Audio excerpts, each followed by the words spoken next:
Get on the trail, and if you can see him or not, but if I can see him, there he is. Little garter snake sitting out there bathing in what little sun there is today.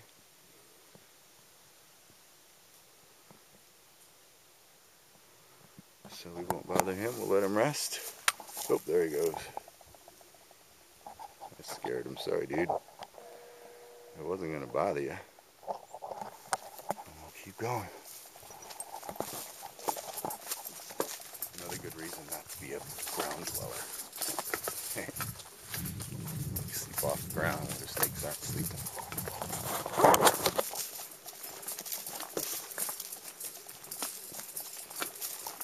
My barabiners are making more noise than I want them to.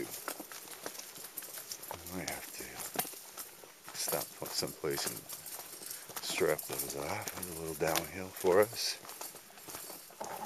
It's hard to show you what the grade is. I think that's grade. So it's not much of a downhill.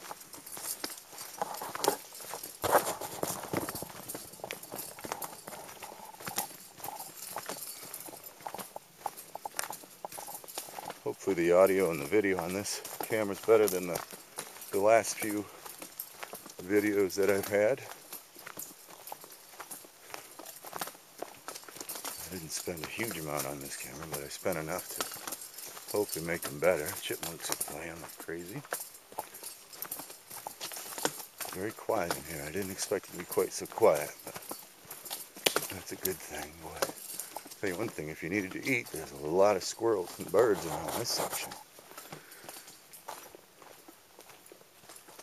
No doubt. Well, about 2 miles in, the first of anything that looks like an uphill, long stretch up through there.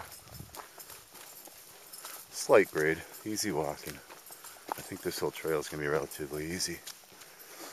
Skirting the field. Took a little turn towards the east.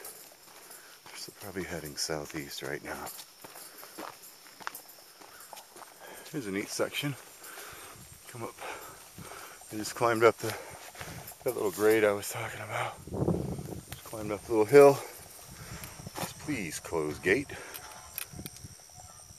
So I'm not sure if I'm entering an active pasture or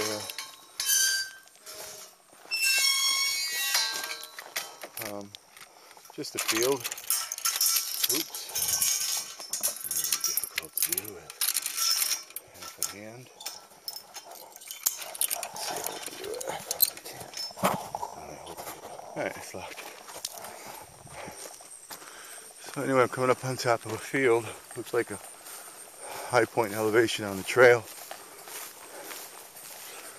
So that's cool. Little change in terrain. I'm not sure if there's going to be a view or not.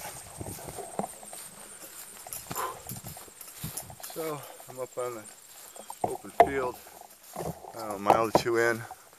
There is a view out that way of higher ground. Wants to spin this sticks, whatever it's called. But hopefully you can see on the background. Just walking through a field. Nothing exciting. I don't know, we're probably a little more than 2 miles in. And it feels good. Nice breeze up here. You might be able to hear it on the microphone. And there's a view. Nice little view out there. One of the reasons I bought this particular camera is it does have a 5x optical zoom, which situations like this is nice. The digital zooms just don't cut it. But down there's the rest of the trail. A quarter of a mile right through the field. That's cool. Change in terrain. This would be a nice, cool place to camp. I have to check the map. I'm not sure if this is part of the national forest. I don't see a posted sign. It says we pulled it with a field in the national forest. Cool place too. Yeah, the rest of this believe hunting's allowed in the national forest. So I might have to think about that. Maybe half a mile back I put out 5 or 6 grouse all together. I mean in one spot. Scared the living daylights out of me like they always do. But this is definitely a pretty field.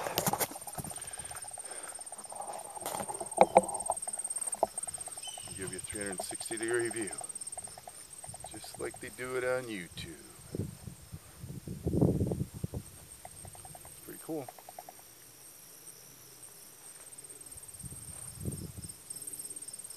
And that's where I'm going, right behind me. And I'm not getting very far now. Alright, there's the view from the other end of the field. That's where I started from down there. There's a nice view out there, hopefully you can see it. Come to the other end. There's, please close the gate on the way out. And then there's a parking lot over there.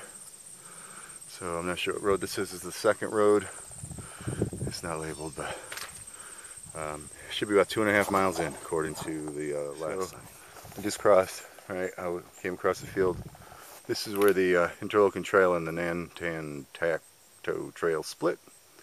So hopefully sometime tomorrow I'll be back at this point, and somewhere we'll diverge again. I didn't see where it crossed on that side, so it must head off in a different direction down there somewhere. But we're also at Teeter Pond. This is the pond's right up ahead. This is where I expected to camp last night. So we'll see exactly if it's someplace I would have. One thing about staying near a parking spot like that is you have the opportunity for human visitors in the night, so it's often better to be in 2 or 3 miles away from those. Otherwise you never know what you might wake up to. Might be good. So on the way to Teeter Pond. So here's Teeter Pond.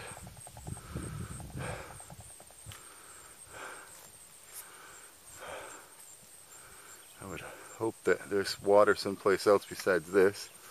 I imagine I could drink that if I had to, but I'm thinking I'd rather not have to. So hopefully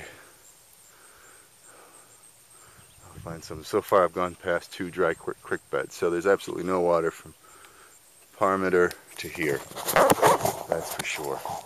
I mean, there's creek beds there, so at some point in time I'm sure there's water. Maybe only in the early spring, or if there's substantial rains. So yeah, I packed an extra liter of water. I have the 2-liter bladder, my liter for cooking, and I packed another liter because I have no idea what kind of water we're going to have on this. So going 12 miles without extra water, not a problem. But if I have to come back to 12 to 15 miles and I don't have a good spot to refill, I'm going to be a little thirsty. So here's a planning tip. If you're not sure and you're cutting it close like I am with this trip, what I didn't do, Survivor Chan, is, some elderberries. I had some sugar with me. I'd make some elderberry juice. That looks good. Not sure. I don't think I'm going to be on this part of the trail on the way back. I'm going to be on the side trail. But anyway, back to my point. If you're cutting it close, then what I didn't do was put water in the car. So, if you were to get back to the car almost dead, you'd surely die in the car. Because there's no water. And there's my little helmet cam. You can see that. I look kind of goofy, don't I? I don't care. So we're still on the trail heading south. GPS says 2.5 miles. So it seems to be doing pretty well. There's some more Teeter Pond.